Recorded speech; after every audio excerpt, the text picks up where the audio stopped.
Chapter 2. The First Steps. Raja Yoga is divided into 8 steps. The first is Yama, non killing, truthfulness, non stealing, continence, and non receiving of any gifts. Next is Niyama, cleanliness, contentment, austerity, study, and self surrender to God. Then comes asana or posture, pranayama or control of prana, pratyahara or restraint of the senses from their objects, dharana or fixing the mind on a spot, dhyana or meditation, and samadhi or super consciousness. The yama and niyama, as we see, are moral trainings. Without these as the basis, no practice of yoga will succeed. As these two become established, the yogi will begin to realize the fruits of his practice. Without these, it will never bear fruit. A yogi must not think of injuring anyone by thought, word, or deed. Mercy shall not be for men alone, but shall go beyond and embrace the whole world. The next step is asana, posture. A series of exercises, physical and mental, is to be gone through every day until certain higher states are reached. Therefore, it is quite necessary that we should find a posture in which we can remain long. That posture which is the easiest for one should be the one chosen. For thinking, a certain posture may be very easy for one man, while to another it may be very difficult.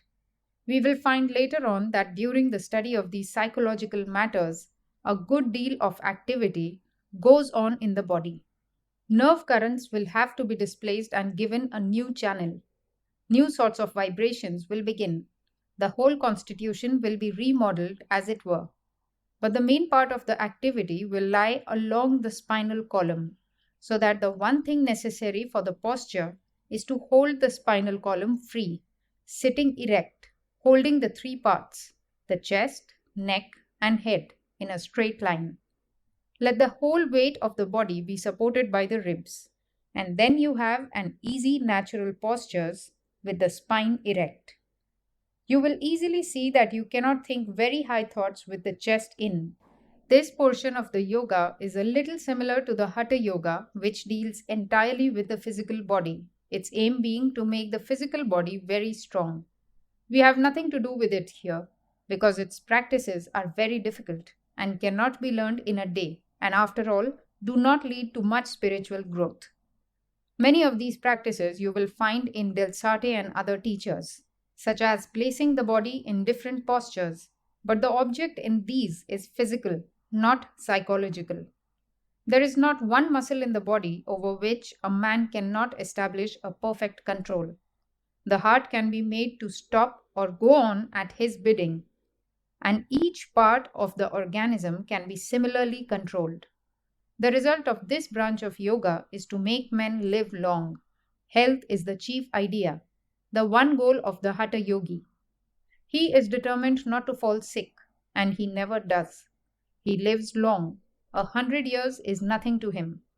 He is quite young and fresh when he is 150, without one hair turned grey. But that is all. A banyan tree lives sometimes 5,000 years, but it is a banyan tree and nothing more. So if a man lives long, he is only a healthy animal. 1 or 2 ordinary lessons of the Hatha Yogis are very useful. For instance, some of you will find it a good thing for headaches to drink cold water through the nose as soon as you get up in the morning. The whole day your brain will be nice and cool, and you will never catch cold. It is very easy to do. Put your nose into the water, draw it up through the nostrils, and make a pump action in the throat. After one has learned to have a firm erect seat, one has to perform, according to certain schools, a practice called the purifying of the nerves. This part has been rejected by some as not belonging to Raja Yoga, but as so great an authority as the commentator Shankaracharya advises it, I think fit that it should be mentioned, and I will quote his own directions from his commentary on the Shvetashvatara Upanishad. The mind whose dross has been cleared away by pranayama becomes fixed in Brahman. Therefore, pranayama is declared. First, the nerves are to be purified. Then comes the power to practice pranayama. Stopping the right nostril with the thumb, through the left nostril, fill in air according to capacity. Then, without any interval, throw the air out through the right nostril, closing the left one. Again, inhaling through the right nostril, eject through the left, according to capacity. Practicing this 3 or 5 times at 4 hours of the day, before dawn, during midday, in the evening, and at midnight, in 15 days or a month, purity of the nerves is attained. Then begins pranayama. Practice is absolutely necessary. You may sit down and listen to me by the hour every day. But if you do not practice, you will not get one step further. It all depends on practice. We never understand these things until we experience them.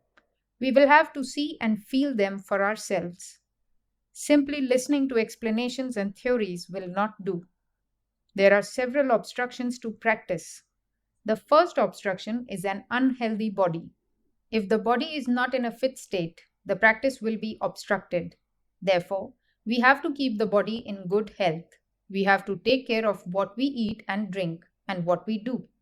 Always use a mental effort, what is usually called Christian Science, to keep the body strong. That is all, nothing further of the body. We must not forget that health is only a means to an end. If health were the end, we would be like animals. Animals rarely become unhealthy. The second obstruction is doubt. We always feel doubtful about things we do not see. Man cannot live upon words, however he may try. So doubt comes to us as to whether there is any truth in these things or not. Even the best of us will doubt sometimes. With practice, within a few days, a little glimpse will come, enough to give one encouragement and hope. As a certain commentator on yoga philosophy says, when one proof is obtained, however little that may be, it will give us faith in the whole teaching of yoga. For instance, after the first few months of practice, you will begin to find you can read another's thoughts. They will come to you in picture form. Perhaps you will hear something happening at a long distance when you concentrate your mind with a wish to hear. These glimpses will come by little bits at first, but enough to give you faith and strength and hope. For instance, if you concentrate your thoughts on the tip of your nose, in a few days you will begin to smell most beautiful fragrance, which will be enough to show you that there are certain mental perceptions that can be made obvious without the contact of physical objects. But we must always remember that these are only the means. The aim, the end, the goal of all this training is liberation of the soul. Absolute control of nature, and nothing short of it, must be the goal. We must be the masters and not the slaves of nature. Neither body nor mind must be our master. Nor must we forget that the body is mine, and not I the body's. A god and a demon went to learn about the self from a great sage. They studied with him for a long time. At last, the sage told them, "You yourselves are the being you are seeking." Both of them thought that their bodies were the self. They went back to their people quite satisfied and said, "We have learned everything that was to be learned. Eat, drink, and be merry. We are the self. There is nothing beyond us." The nature of the demon was ignorant, clouded, so he never inquired any further, but was perfectly contented with the idea that he was God, that by the self was meant the body. The god had a purer nature. He had first committed the mistake of thinking, "I, this body, am Brahman. So keep it strong and in health and well dressed and give it all sorts of enjoyments." But in a few days he found out that that could not be the meaning of the sage, their master. There must be something higher. So he came back and said, "Sir, did you teach me that this body was the self? If so, I see all bodies die. The self cannot die." The sage said, "Find it out. Thou art that." Then the god thought that the vital forces which worked the body were what the sage meant. But after some time, he found that if he ate, these vital forces remained strong, but if he starved, they became weak. The god then went back to the sage and said, Sir, do you mean that the vital forces are the self? The sage said, Find out for yourself. Thou art that. The god returned home once more, thinking that it was the mind, perhaps that was the self. But in a short while he saw that thoughts were so various, now good, again bad. The mind was too changeable to be the self. He went back to the sage and said, Sir, I do not think that the mind is the self. Did you mean that? No, replied the sage. Thou art that. Find out for yourself. The god went home and at last found that he was the self, beyond all thought, one without birth or death, whom the sword cannot pierce or the fire burn, whom the air cannot dry or the water melt, the beginningless and endless, the immovable, the intangible, the omniscient, the omnipotent being, that it was neither the body nor the mind, but beyond them all. So he was satisfied, but the poor demon did not get the truth, owing to his fondness for the body. This world has a good many of these demoniac natures, but there are some gods too. If one proposes to teach any science to increase the power of sense enjoyment, one finds multitudes ready for it. If one undertakes to show the supreme goal, one finds few to listen to him. Very few have the power to grasp the higher, fewer still the patience to attain to it. But there are a few also who know that even if the body can be made to live for 1,000 years, the result in the end will be the same. When the forces that hold it together go away, the body must fall. No man was ever born who could stop his body one moment from changing. Body is the name of a series of changes. As in a river, the masses of water are changing before you every moment, and a new masses are coming, yet taking similar form. So is it with this body. Yet the body must be kept strong and healthy. It is the best instrument we have. This human body is the greatest body in the universe, and a human being the greatest being. Man is higher than all animals, than all angels. None is greater than man. Even the devas, gods, will have to come down again and attain to salvation through a human body. Man alone attains to perfection, not even the devas. According to the Jews and Mohammedans, God created man after creating the angels and everything else. And after creating man, he asked the angels to come and salute him, and all did so except Iblis.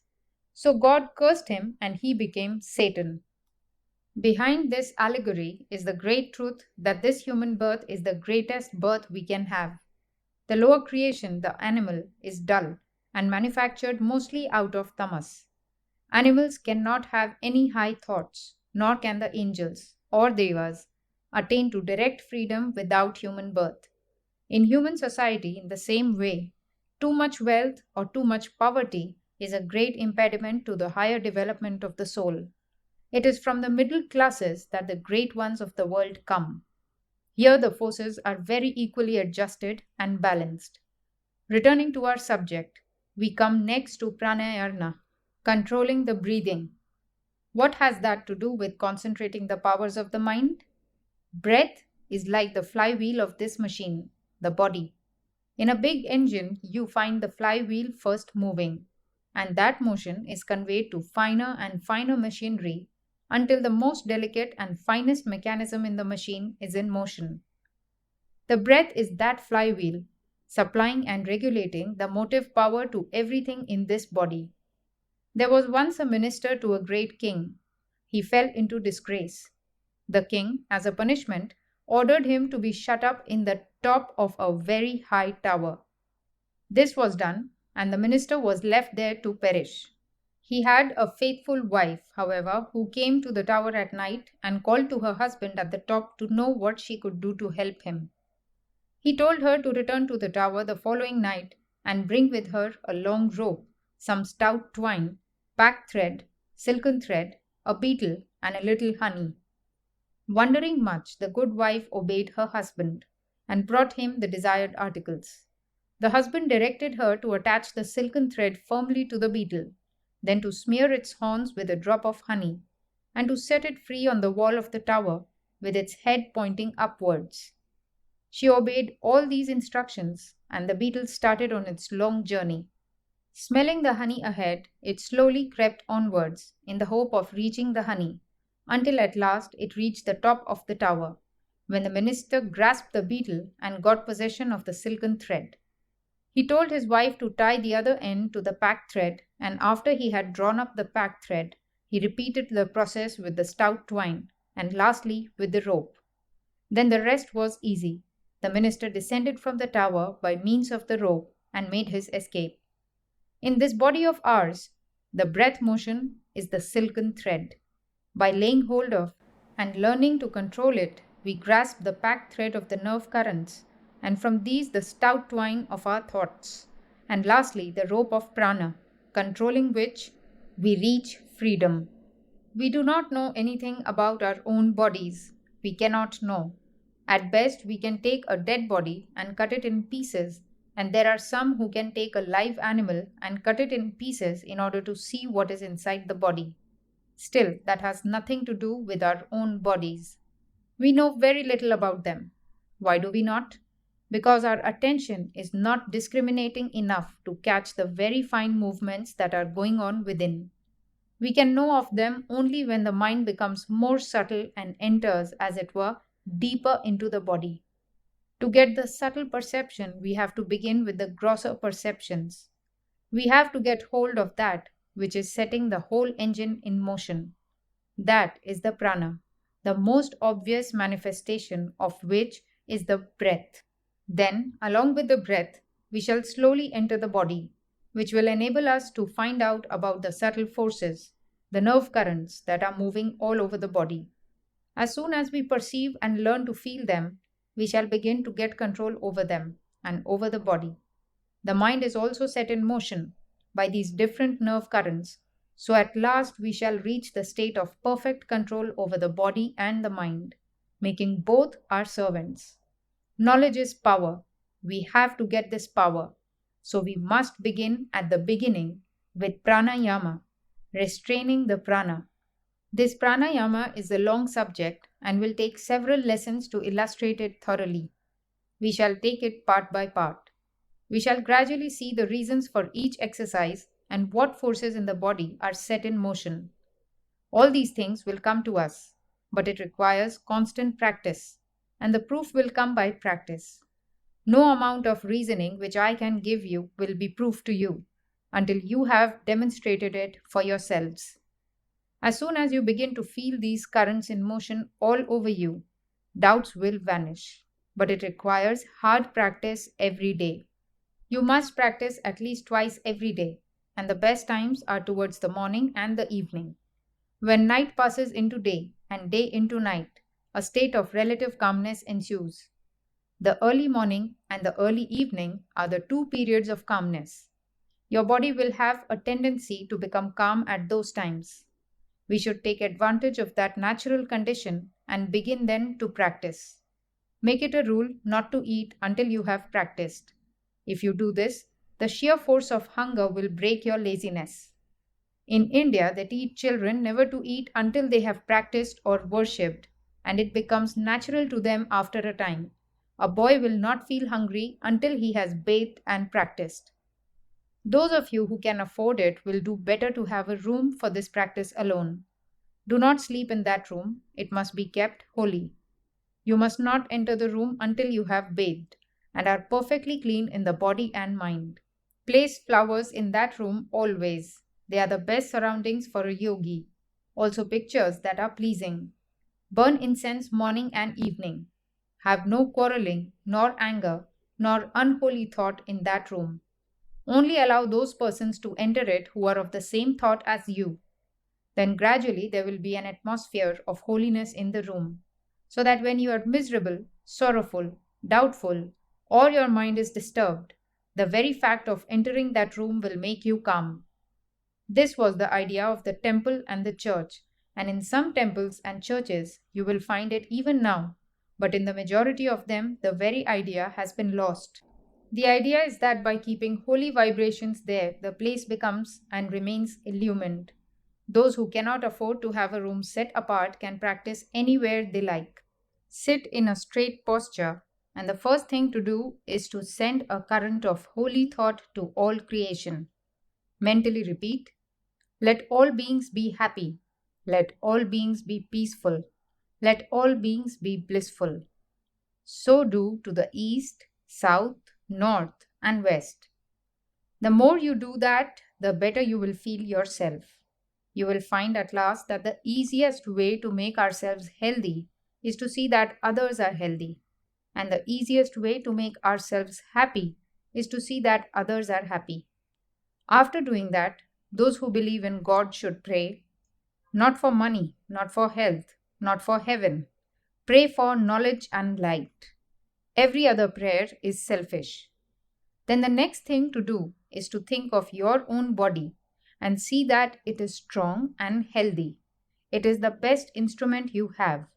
Think of it as being as strong as adamant, and that with the help of this body you will cross the ocean of life. Freedom is never to be reached by the weak. Throw away all weakness. Tell your body that it is strong. Tell your mind that it is strong. And have unbounded faith and hope in yourself.